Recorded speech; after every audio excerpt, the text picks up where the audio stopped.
The college football experience, Oregon Ducks 2025 season preview episode, quack, quack, quack, on the Sports Gambling Podcast Network is brought to you by Underdog Fantasy. Yes, get up to $1,000 deposit match when you sign up at UnderdogFantasy.com with the promo code, our promo code, TCESGPN. And remember, as always, folks, to let it ride. Hey, this is LeGarrette Blunt, and you're listening to SGPN. Let it ride.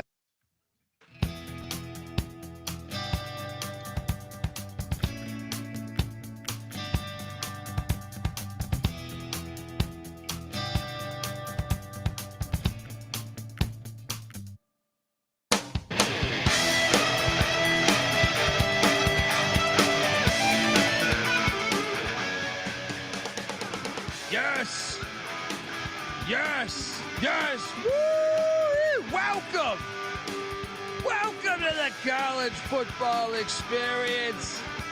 Oregon Ducks 2025 season preview episode. Quack, quack, quack. Man, this is a team I got wrong last year. I actually thought the under was going. I had them losing to Ohio State in the regular season. And that win total was at 10.5. I just thought, but at Michigan, at Wisconsin, at some of these other schools, I thought there was a chance they would just drop another one.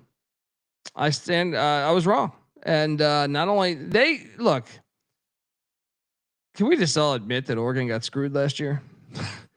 Yes. Yeah, I mean I know we got to introduce ourselves, but if there was one team in the nation that got screwed the most, it was the Oregon Ducks. So. It was not Alabama. It was not Ole Miss. It was not BYU. It was the Oregon Ducks. We will talk about it. If you're wondering who the hell you're listening to, my name is Colby Swinging Database Dan, aka Pick Dundee. That's not a pick. This is a pick. He was raised in the land down under, where a man thinks on his feet, speaks with his fists, and lives by his wits. When Dundee happened, he was a superstar. Nobody knows nothing. Somebody knows. Double the price, but no one touches Dundee. Oh boy. Yeah, they got fucked last year. They did. But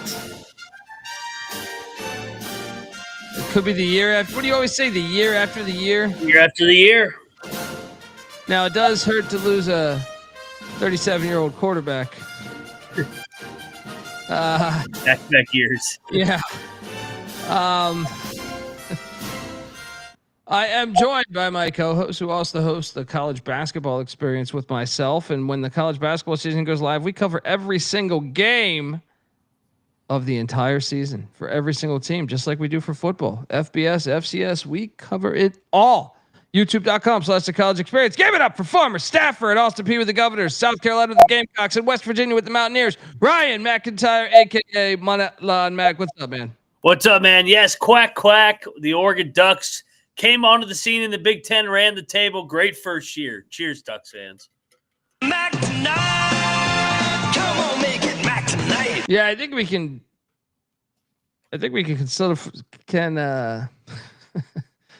I think I almost made up a word right there. I feel like I'm Lou Holtz over here.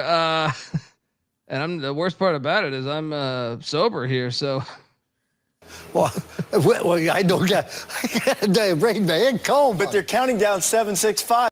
I was going to say I think we could put to rest that the Pac-12 was a garbage conference because, I mean, Arizona State steps into the Big 12, wins it. Yeah. Oregon steps into the Big 10, wins it. It's going to go ahead and say it. And of course, Oregon State won the Pac-2. So you had 3 Pac-12 winners last season that got it done. What other conference has done that? But let's talk about last season, man, because it was a great season for, I feel like they were cheated. Now I will say this.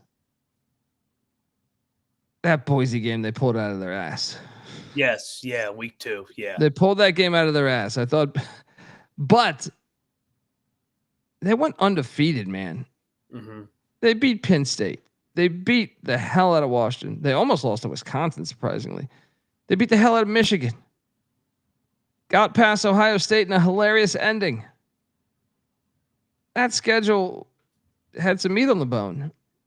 And for them to draw Ohio State at the Rose Bowl. Again. I'm glad they've redone this because it just made no sense.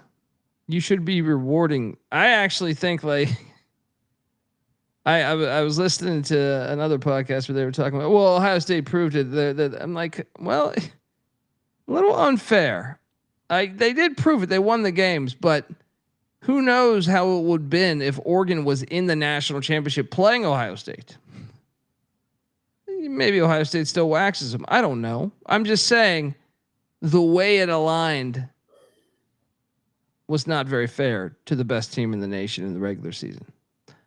Let's start this slideshow and talk about Coach Lanning, because I told these Oregon fans this is a blessing in disguise when Mario Cristobal left, because he's fucking terrible at in-game coaching. Dan Lanning is not. He's actually very good at in-game coaching, and he's 35-6. I know it's Oregon. Great first job to have because they can spend almost more than any school. But the guy's gotten better each and every year. 10-3 in 22, 12-2 in 23, and 13-1 in 24. Where are you at with Coach Lanning? I think he's a really good coach. Like you said, like the movie pulled in the Ohio State game, the loophole. That was him knowing the rules. That was strategy. And I know he's come up short in a couple of these big games, the Washington games or the Ohio State game last year in the Rose Bowl playoff. But hey, he's only in he's headed into his fourth year. Every year's been a double-digit win. You mentioned it. Each year he's gotten better. He navigated them from the Pac-12 to the Big Ten. They're recruiting their ass off. Yes, they have a lot of NIL money, but he's doing what he's supposed to do, and I think he gets better and better each year. So I think it's not a matter of if, but when he wins a national championship. I would agree. And now, unfortunately, they wasted an undefeated season getting this structure right, but yeah, someone had to do it. All right. Hey, can I pose this? They treat Sarkisian like he's Lanning. Like Sarkisian gets penciled into the top 5. I think Lanning has actually earned it just with his in-game coaching and over the last 3 years. What the fuck has Sark done? Sark's been at 3 schools that have won national championships in my life. Washington, USC, and Texas. And to me, in big games, he hasn't really delivered much. I mean, they should have lost to Arizona State.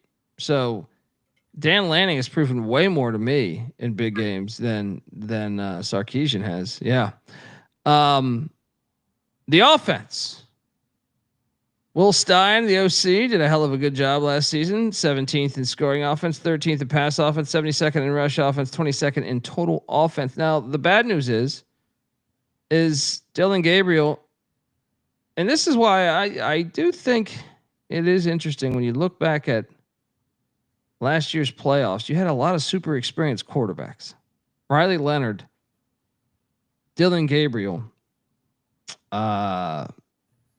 what's my guy's name at Ohio State? Will Howard. Will Howard from K-State. You had a lot of 5th year, 6th year, 7th year quarterbacks. I wonder if that's something we should pay attention to more. For placing bets on making the playoffs, because Dante Moore walks in. We saw Dante Moore, former 5-star kid, I believe out of Ohio or Michigan maybe. Ohio, East Cleveland. Yeah, I thought he was close to going to Michigan or something, but then ended up at UCLA with Chip Kelly. He played some at Chip Kelly. In fact, all these touchdowns and interceptions, I believe, were at UCLA. He did play last year at Oregon a little bit, but 11 touchdowns, 9 interceptions. I mean, he played like a freshman when he was a freshman. Okay.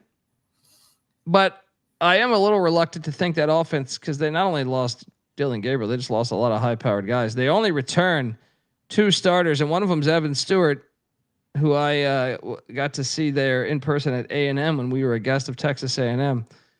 He's an absolute beast, but the bad news is he's out for the year. So they only have 1 returning starter on offense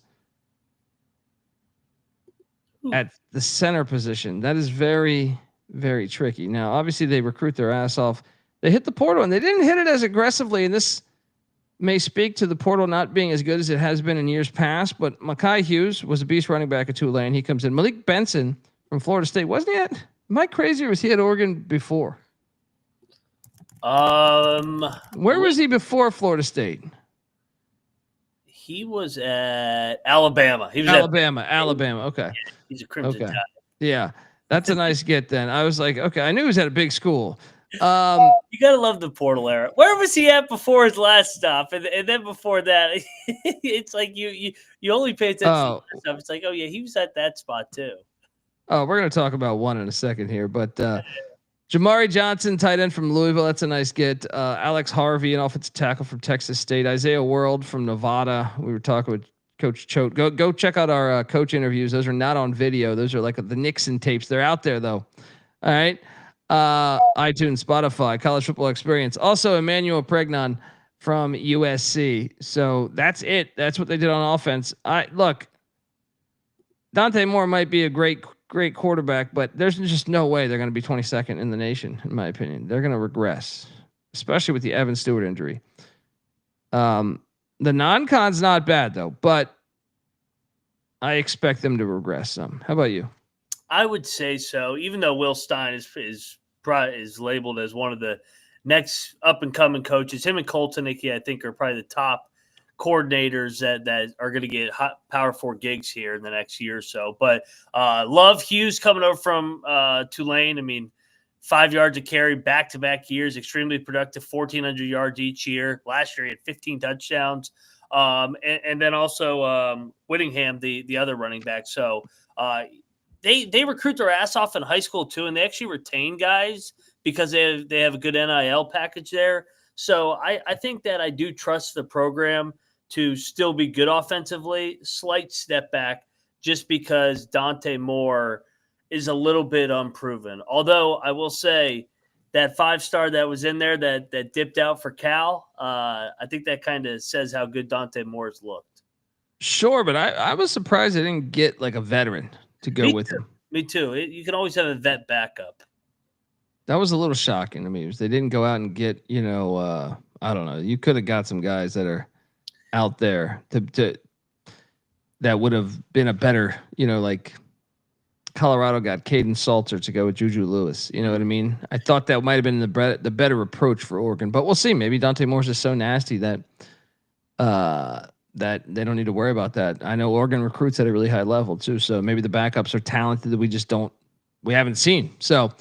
Do you think the ceiling is higher with Dante Moore offensively than it was with Gabriel, just because of his size and raw skills? But Gabriel, you knew what you were getting. It was going to be extremely productive week after week. He was great at Oklahoma, UCF. I think the ceiling's higher long term, but to me, like anytime you get a 6th, 7th year guy in college football at the quarterback spot, I just think they're so far ahead of the game. The game is so slow to them compared to a freshman or sophomore or anyone with really just like 5, 6 starts, 10 starts. Yep. But, there's outliers, of course. Maybe Dante Moore's an outlier. Let's talk about this defense because that's Dan Lanning's forte. Lapoy, the DC there. They were 16th in scoring defense, 25th in pass defense, 38th in rush defense, 15th best defense in the country, and they return 3 guys. DJU's brother, Mateo, at the DN spot. Tuatoli. How do I pronounce it? He's a beast too. At the linebacker spot. Bryce Botcher at the linebacker spot as well. And then this turncoat bastard, Atticus Savington, the kicker, is back. He came over from Oregon State the year prior. And punter Ross James. Man, they've lost a lot of production. They did hit the portal pretty heavy here, and this is the guy I was alluding to. I was like, you're saying that for the receiver. How about Bear Alexander? This guy was at Georgia. He left for USC. Yes. Then left USC, came back to USC, and now he's at Oregon. What a world. He's the lone defensive lineman they brought in. They brought in some secondary guys. Theron Johnson from Northwestern, Jaden Kennedy from Ole Miss, and safety Dylan Thienman From Purdue, of course, Mac. Of course. Everybody's got a Purdue guy. How do I say that? Thieneman, right? Thieneman. Yeah. Right. Will the defense be as good or better than 15th? Because I will say this. So the non-con last year had Boise. Mm-hmm. This year's non-con looks a lot easier. But I'm still going to say a little bit of regression. They'll still be good though. I think I'm on more of the same, just consistent. They have really done a good job up front in recruiting. Like that. That's been that's what separated, in my opinion, for them from Washington, USC, UCLA in the transition from the Pac-12 to the Big Ten. They were ready in the trenches to win right away, and I think that they maintain some guys that are going to step into new roles. So I think it'll be more the same. They'll be solid. Lanning was with Kirby at Georgia. He knows his defense. Yeah. Shout out to Bear Alexander. He's got a tattoo of Georgia on his bicep. Well, you know. Lanning was at Georgia. You know, he knew him. I guess. Yeah, I mean, look, another thing is like the Big Ten not known for their offenses. Correct. Like I'm looking at the away games. Okay, Penn State, but Northwestern, Rutgers, Iowa, not necessarily juggernauts. That's why but Oregon we know, because even in the Pac-12 they had a good defense. But I'm just saying some of the stats within the Big Ten, the books are cooked because you're just like, man, you played 7 shit offenses. Is your defense really that good, or is it just the fact you played so many bad offenses? All right, well, let's talk state of the program with Dan Lanning, go game by game on the schedule. But before we do that, I want to let the good folks know that the college football experience is brought to you by MyBookie.ag. MyBookie is your place to bet on every single sport, all the summer sports. I had a lot of money riding on the Toronto Argonauts this past weekend. You know I'm betting the hell out of MLB. You know I'm betting the hell out of dildo colors hitting the WNBA court. Golf, well, golf's not my cup of tea, but a lot of people like betting on golf. I bet on horse racing and shit. The ponies, well, in the summer, you're just looking for anything. Marble racing.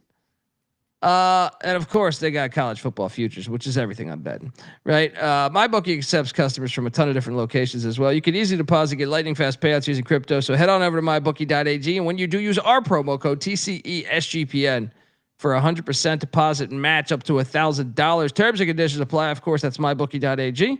Promo code TCESGPN. We're also brought to you by Rhythm. Rhythm's power trends have been killing it. They're called smart signals. And let me tell you, college football is back on Rhythm. Last season, their predictive models posted, 21.47% ROI on non-conference spreads, 22.47% ROI on in-conference money lines. They killed it on the FCS totals. Week 0, week 1, Rhythm's house model went 16-4 ATS, 11.6 units gained, and a 52% ROI. What are you doing? Go to the app and make your own model. Predictions are all live. So, go get your 7-day free trial period today. sportsgamblingpodcast.com/rhythm. That's RITHMM. That's sportsgamblingpodcast.com/rhythm. All right, we are back. And look, part of state of the program. And tonight we're in the middle of a triple header. We just talked Iowa Hawkeyes. Now we're talking Oregon Ducks. After this, the Utah Utes. We got some fire stadiums tonight, man. This stadium's great. Autzen Stadium, 59 years young. That's why college football is the best. This NFL bullshit out of here. You got stadiums like this. Look at this thing. You got to cross it. Look at that shit. You got to cross a little goddamn lake or stream. And by the way, this goes back to our point that they should float. Remember when they floated the duck to Big Ten Media Days? Floated around. Oregon fans, this needs to be a regular thing. This is like you're playing Lakeside at Northwestern this year. The duck needs to be there, right? You play at Washington. The duck, that gigantic duck, should be there. Please, this is a great idea. Even like if you play at USC, I know you're not at USC this year, but park that shit in Marina Del Rey. This thing should be happening to, for the most part, any place you could find with a body of water by it. You know what I mean? Like I don't know how far Piscataway is from but You got to think about it at least. Look at the stadium though, man. This thing is ridiculous, man. Autzen Stadium, man. It's abstract too, man. I find this one to be a little more abstract than most stadiums. Like just the overall look of it and everything. It kind of has the shape of the Liberty Bowl to a certain extent, but it's just super abstract. This thing is just, you got to get to a game here, folks. I mean, what are you doing? If you're not going to an Oregon Duck football game, what are you even doing? 10 of 10 in my mind. What are you doing here? What do you call the field goal design there? You know how they like have like the little triangle where it connects? I think there's the one that has that. That's classic Oregon just being different. What do they call that? I don't know what they call that. We talk about the two that have the H.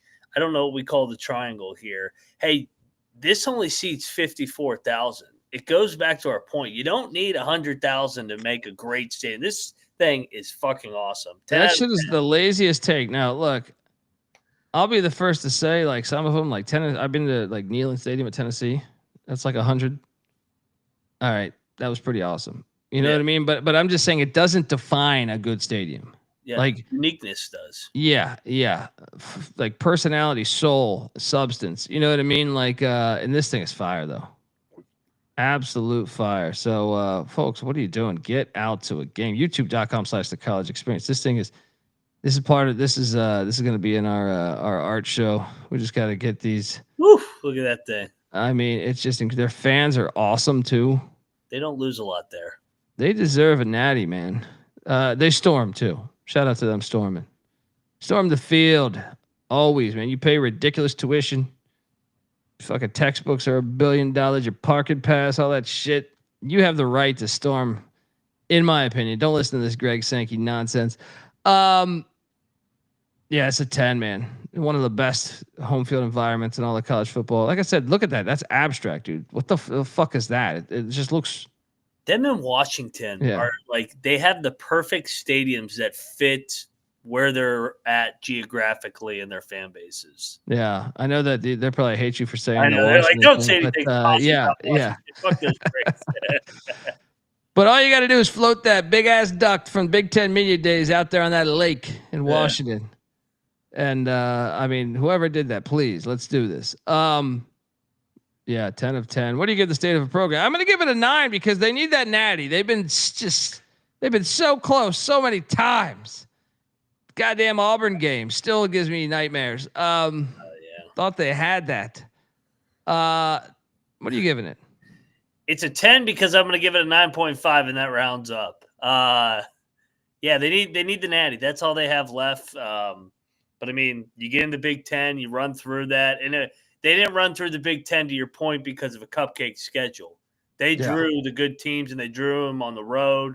They were battle tested. They just got a shit draw and had a bad game against Ohio State. So yeah, I'll give it a 10. This is a premier program, top 5 program now. Yeah, shout out to Dilly Daggers. People traveled to France to see the Mona Lisa. We have 25 plus Mona Lisas here in the United States with college football stadiums, and he's right. Hopefully, we are highlighting that on this show correctly, because honestly, I mean, there's a lot of things that make me like college football more so than the NFL or something. But you know, fan base. I mean, obviously, they started the fucking sport. College football did. The NFL didn't exist for like another 50 or 60 years, but it's really like everything. The bands, the traditions. Like, I love the fact that the NFL owners are all scumbags asking you to get a stadium every 20 years. Your tax money. One thing I love about college football is you were playing on the same field Dan Fouts fucking played on. You know what I mean? Like Marcus Mariota played on. All their greats. Achilles Smith, right? And so on and so on. So get out to Autzen Stadium, and that is one huge edge, man. There's a lot of beautiful things, man, and they have personality. The NFL stadiums all look like the same fucking shit, minus like Lambeau and Soldier and Arrowhead. I feel like all the new ones, I can't tell. You watch a game, that thing on in the middle of the game, you're like, where are they at?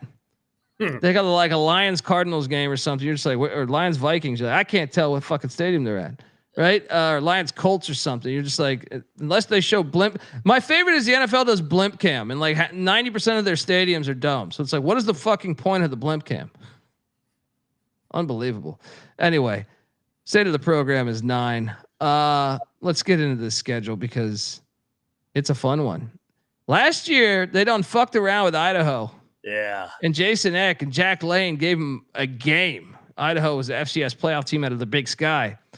Now they are going to take on Montana State. Now Tommy Mellott is on the Raiders these days, but that's a fucking major program in the FCS, man. So kudos for this game being on the schedule.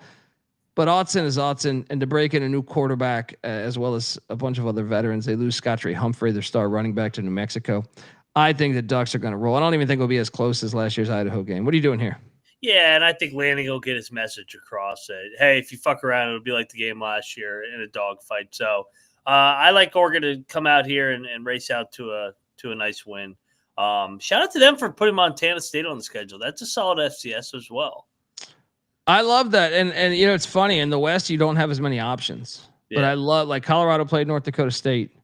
Washington played Montana and lost, by the way. Colorado almost lost. And remember Washington, this game that got Jimmy Lake fired, essentially. Yep.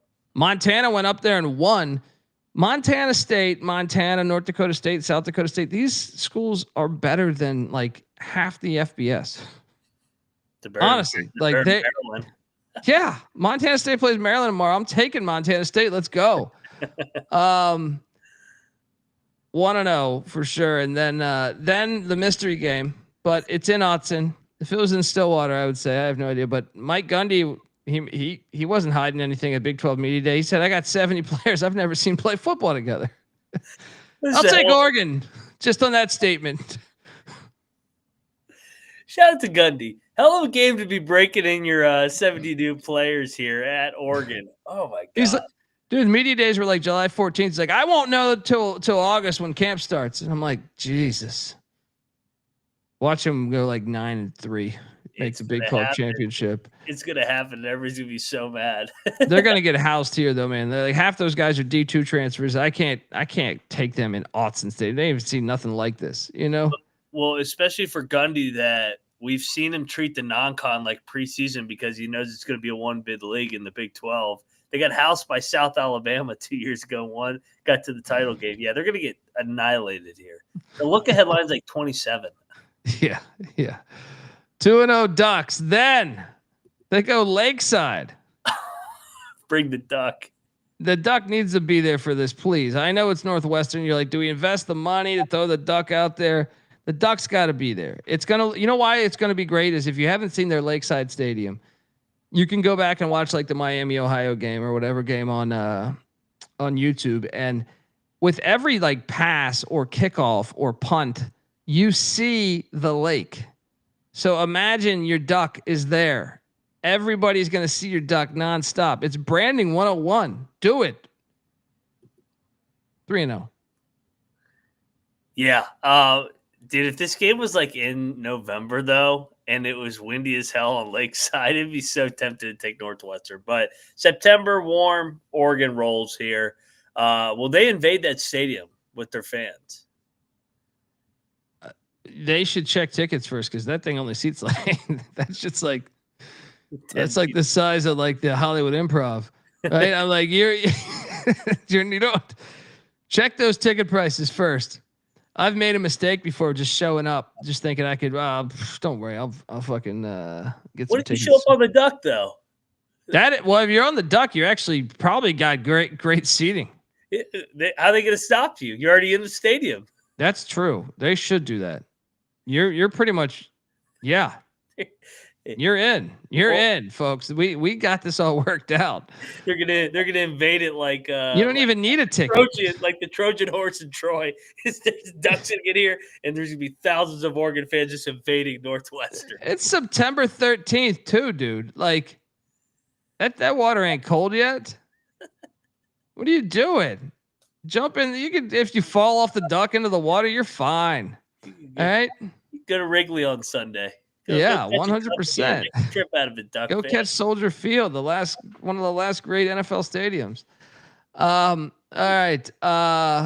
after that, you got the Civil War. It's a damn shame that they have such a lead up, man. This is a runway for Dante Moore. If you're an Oregon fan, you're thinking, hey, this is, but I like the Civil War, and I would love to see Oregon State win this. I think it's horrible what's happened to Oregon State and Washington State.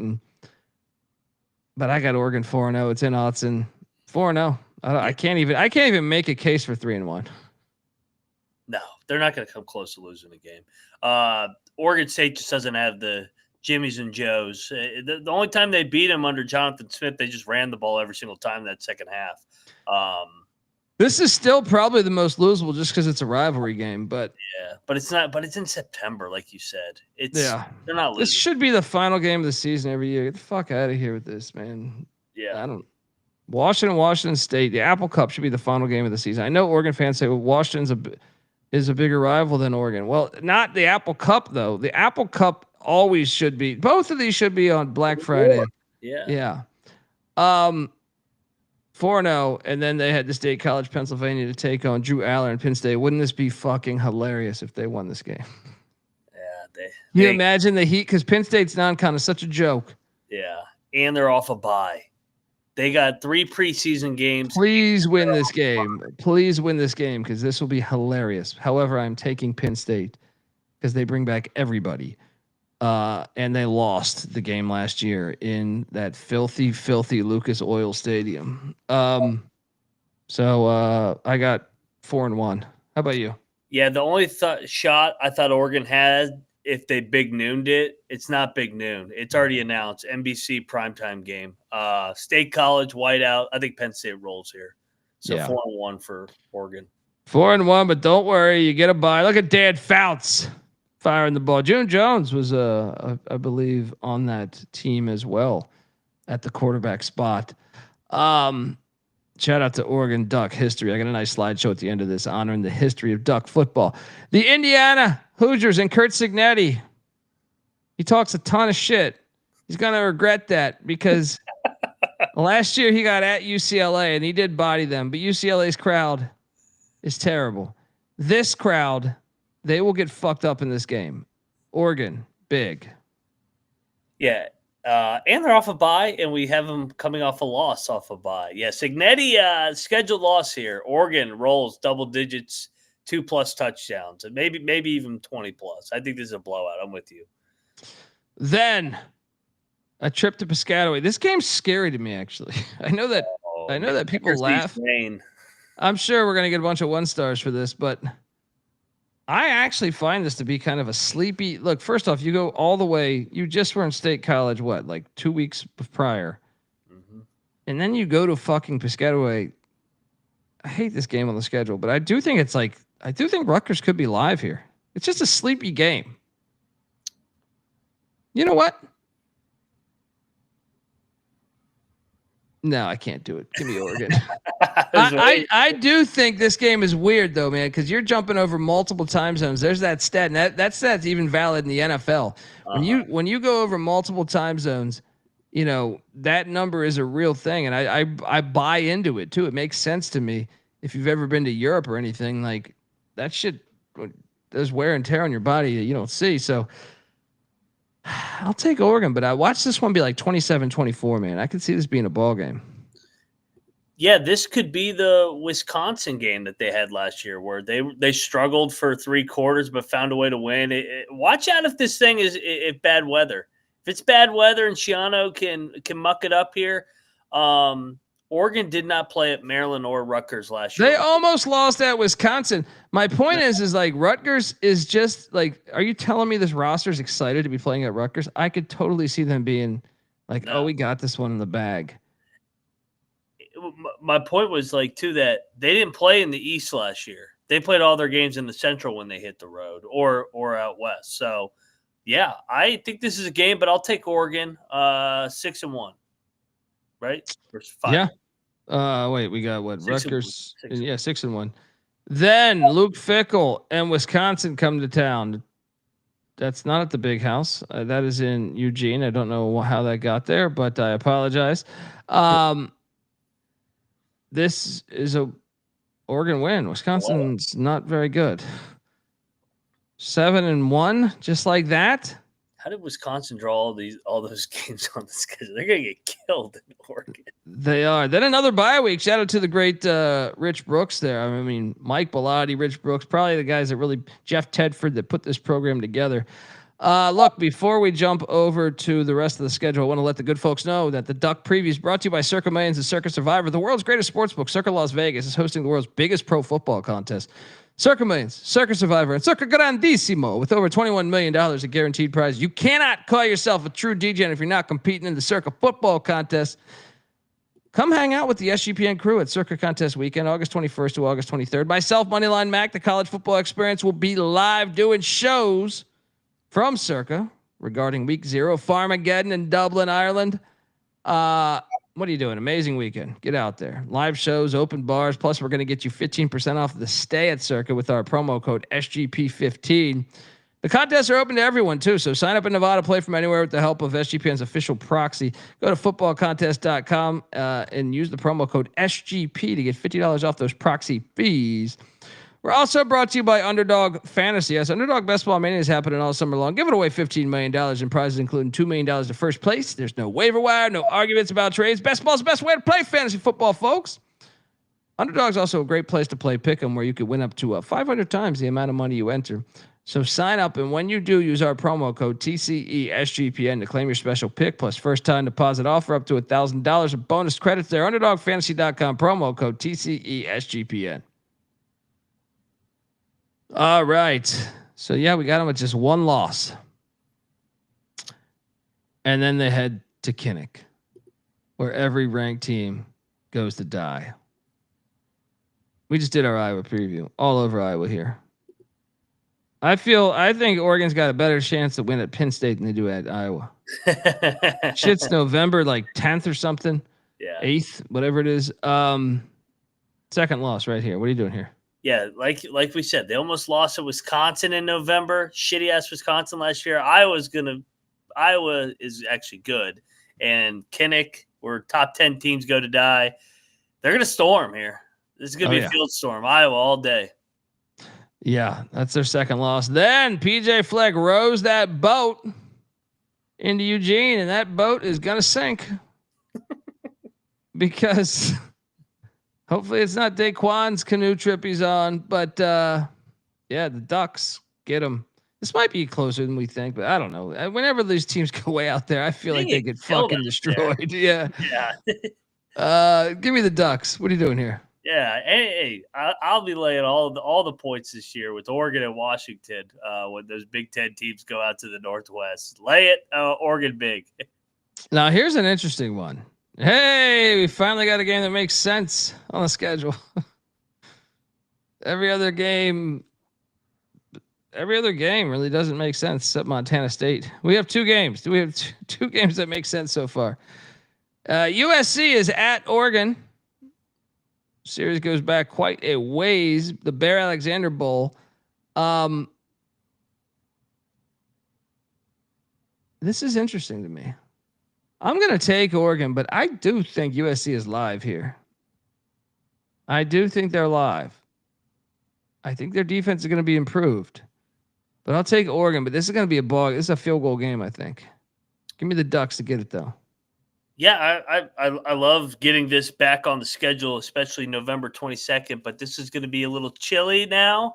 You got the LA boys coming up to the north. Give me the Ducks. And this thing could – this is a chippy one now, just because Oregon's stolen a little bit of that USC thunder. Now that they've been the better program over the last decade plus. Oregon. Oh, and don't have this big noon.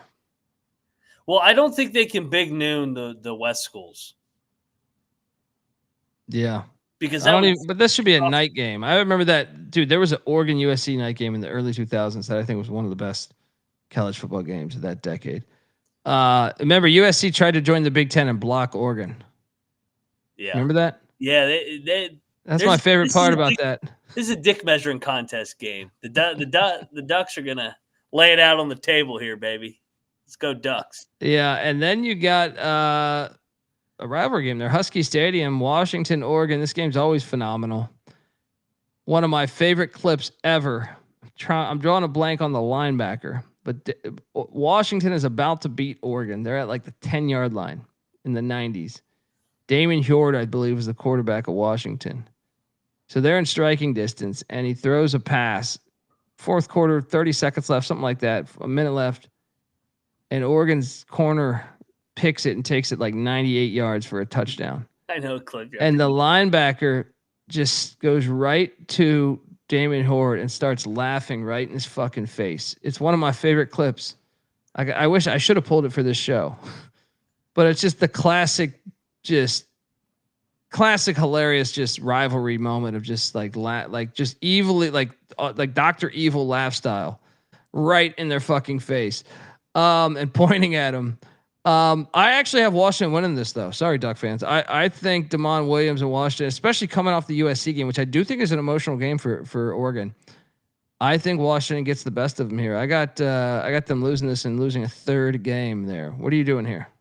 So I had both teams at 9-2 coming into this game, and this was basically for the college football playoff.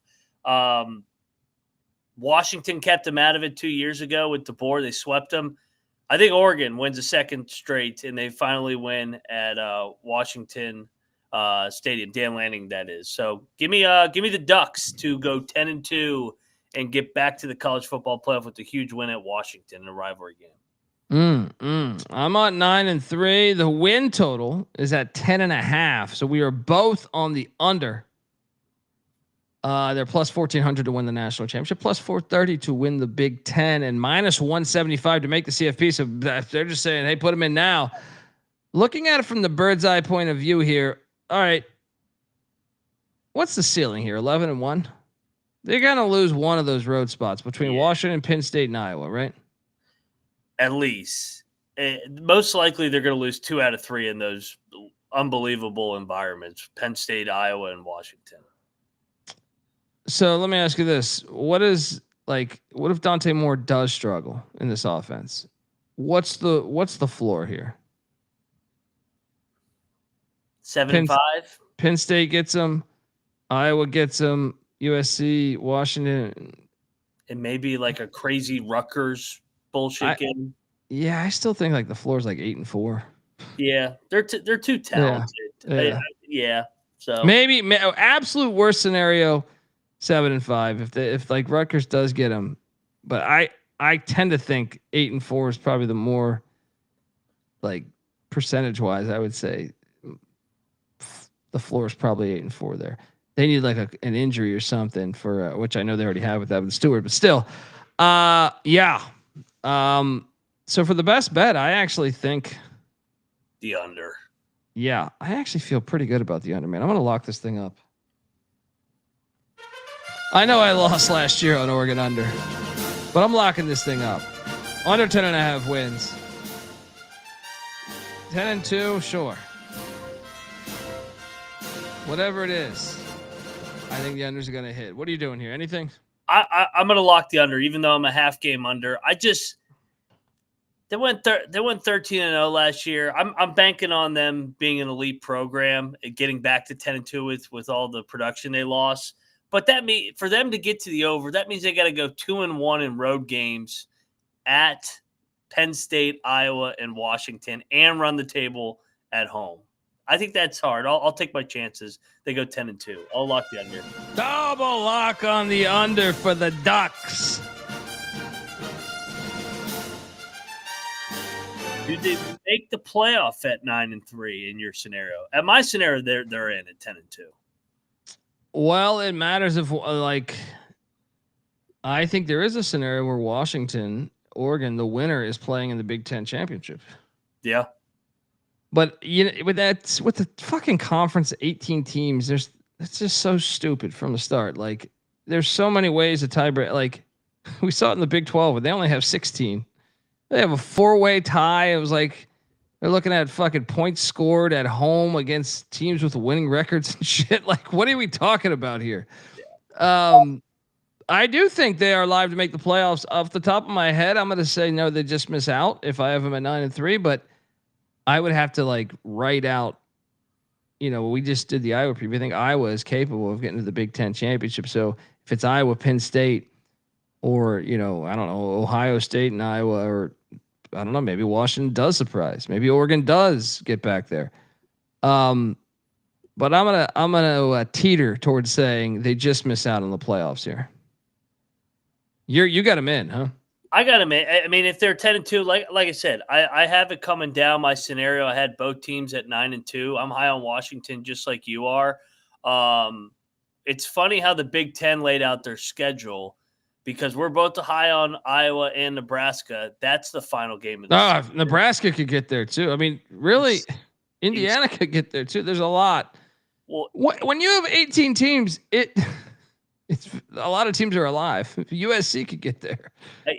I could see like 3 winning your in games. Ohio State, Michigan. That probably is a winning you're in the playoff game. Oregon, Washington, Iowa, Nebraska, and then that Washington, Oregon game. The Big Ten knew what they were doing with the schedules at the end.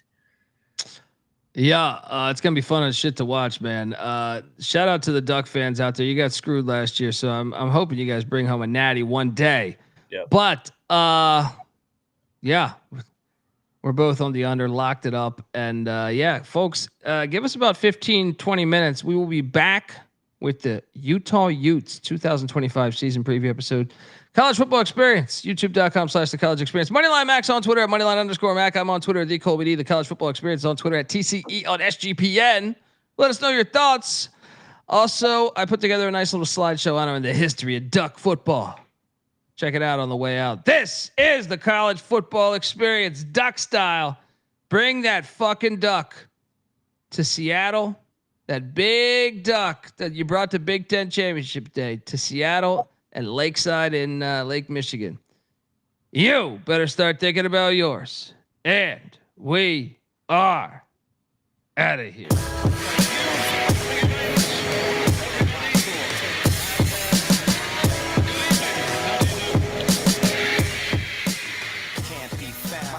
Off, so I can't be found. I'm on a worldwide tour, touring every fucking curtain down. They say the Lord watches over my sins, over my head, watching hair as it thins. Over the ledge, it ain't letting me in. There's still regiments and relevance to letting me win. Win, lose or draw. You ain't prepared unless you all ready to lose it all. Losing a brawl? Yeah, that's a Friday day. Good friends know my Nina Hideaway. They came and went, but the riders stay. So it's like I won the lottery and can't be found. Until I resurface with the latest purchase. 33 and a third and 45 circles. You ain't got that shit. And I ain't 45 king. But on the beats, I've been doing my thing. I start the program and the doorbell ring. I gotta leave town to a place I can't be found. My celly's off, so I can't be found. I'm on a worldwide tour, touring every fucking curtain down. American dreams, lessons, and still they work. I guess the sand on the beach still was really dirt. Now I'm going home, flying over Rome at 30,000 feet. Like, damn, is that really Earth? I see the killers work on walls, familiar turf. Got a little school in graph, 101 was first. Got a little school in math, didn't really work. But put the numbers on the block and I make them hurt. Any block is my stomping ground where my people lay low so they can't be found. They don't wanna be, ain't from the crew, but I'm honorary. Liquid, soul assassin, psycho harmony. Type of armory that's more than a shield. Type of armory's DeLorean steel. Type of warrior's ill. So true to my sound, but dig deep so it can't be found. My celly's off so I can't be found. I'm on a worldwide tour, touring every fucking curtain down. It's the revenge of our stealth, the intelligence plane. Bomber, a manifestation of karma. The far left, low key, let it be. Listen, whispering words of wisdom. Ghost dog breathe in the shadow of leaves. Same darkness hides gripping those crooks and thieves. Special forces, black ops. Bad brains, fishbone, black rock.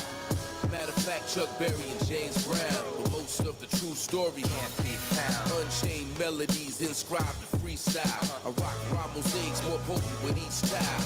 Crack the system more open with each file.